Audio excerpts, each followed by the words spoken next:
Tume Huru ya Uchaguzi na Mipaka nchini IEBC kaunti ya Machakos imeanzisha mchakato wa kuwaandikisha wapiga kura ambapo watazuru maeneo mbalimbali ya kaunti kwa siku 30 wakilenga kusajili zaidi ya wapiga kura 78,423 katika kaunti nzima ya Machakos. Mkurugenzi mkuu wa IEBC kaunti hiyo Nelly Ologo akiwataka wakazi kutoingiza siasa katika maeneo ya usajili, akisema sasa si wakati wa kampeni.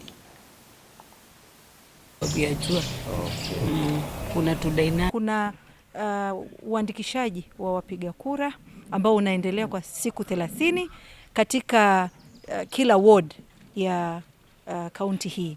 Wito wetu ni kuwaeleza kwamba tungependa mujiandikishe kama wapiga kura, hasa vijana wetu ambao wametoka kupata vitambulisho. Na nataka kuhakikishia kwamba tutaendelea kufanya kazi hii tangu tulipoianza tarehe 30 hadi tarehe 28 mwezi wa Aprili, kila siku Jumapili hadi Jumapili.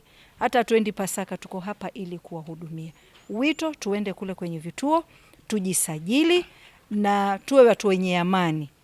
Kipindi hiki ni cha kujisajili.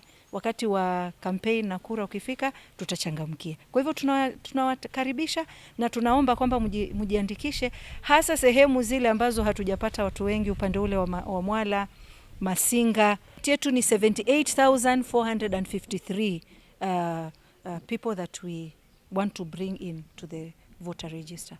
So kwa Kiswahili ni watu 78,453. Nitasema kwa siku mbili tushapiga 5,000, a good start, lakini we don't slow down.